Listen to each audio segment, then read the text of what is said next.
Listen, in full transparency, I, for the life of me, have not been able to record a YouTube video, and I'm going to tell you why. It's because I am used to doing TikToks where I'm just propping my phone up and I'm just being authentically myself.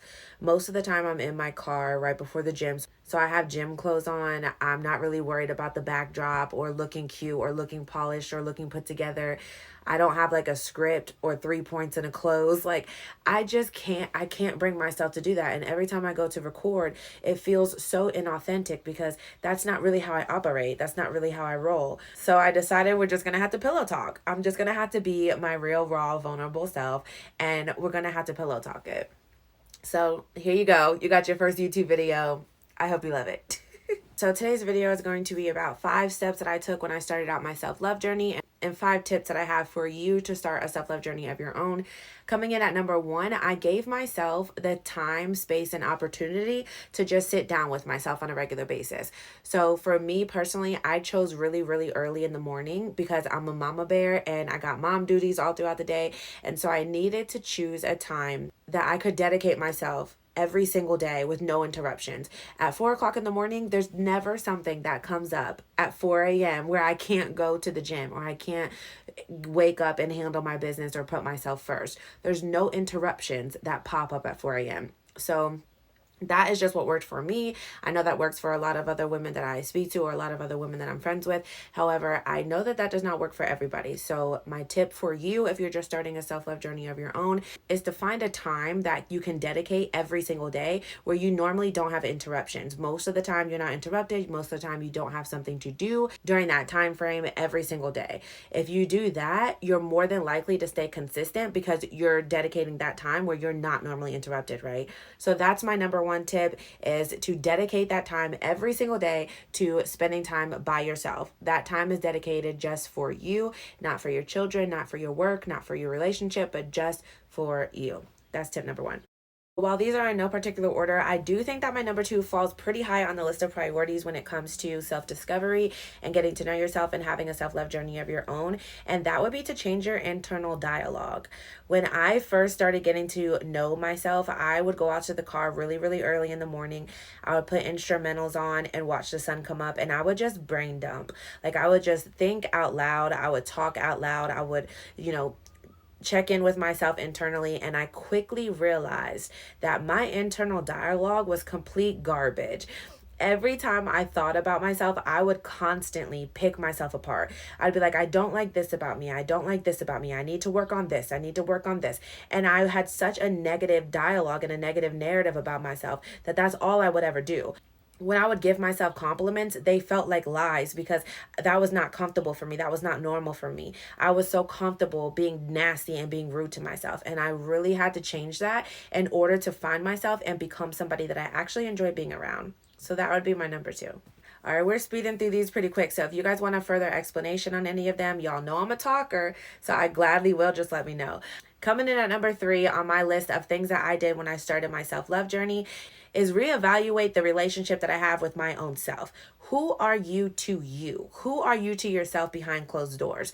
Would you consider yourself an acquaintance, a friend, a best friend, a soulmate? Like, who are you to yourself? What type of relationship do you have with your own self? And compare that to the type of relationship you have with other people. How often do you sit around trying so hard to get to know everybody else around you compared to how often you sit your butt down and try to get to know you?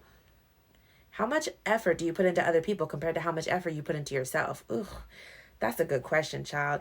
Anyway, number 3 was to reevaluate the relationship that I have with my own self. All right, number 4, and getting pretty close to the end here, would be to create a better routine for myself. I did not have a good routine at all. My routine was to wake up and take care of my child and then work to make money and then go to bed. I didn't hang out with myself. I didn't do anything that I liked. I didn't even know what I liked or who I was.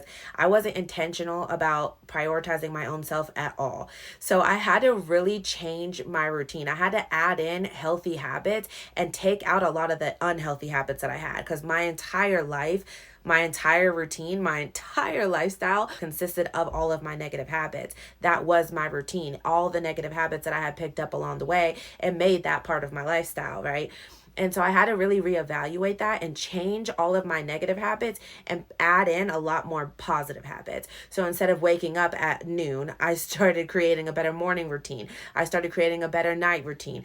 I started changing my lifestyle and changing my habits so that under pressure, I fell onto my positive habits and not my negative ones.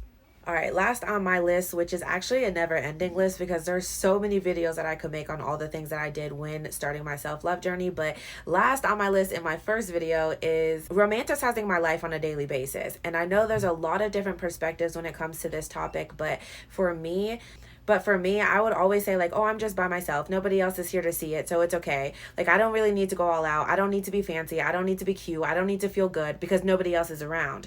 And I really had to change that about myself. I needed to romanticize myself and romanticize my life, whether somebody else was around or not. Even if it is just me, make that nice dinner. Put on that cute outfit. Like, whatever makes you feel good, regardless of who else is around you at any given moment, you should be showing up for yourself. You should be looking good and feeling good for yourself. It doesn't matter if somebody else is around or not. When I started romanticizing my life, I quickly realized how much I didn't take care of myself, how much I didn't really prioritize my own wants and my own needs. And I really had to change that. I now show up for myself. I look good for me because it makes me feel good. And I deserve to feel good. You do too.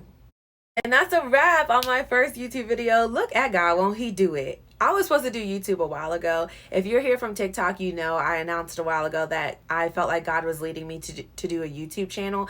But I just, for the life of me, could not do it. I just can't. I can't be trying to get cute and do my makeup and my lashes and the backdrop and stuff. Like, it's just not me. So I decided every Thursday, meet me here on YouTube. We're going to pillow talk. And it's just going to be what it is. We're going to be chilling. Anyway, you can follow me at All Things See Win across all social media platforms. I'm going to drop YouTube videos every Thursday. I'm on TikTok all day, every day.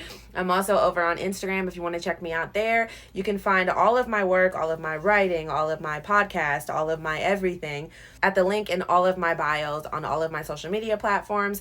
It will take you to a list of all of my work, which is a lot. Anyway, I'm going to catch y'all on here next Thursday. See ya. Ooh, look, I did the damn thing. Come on.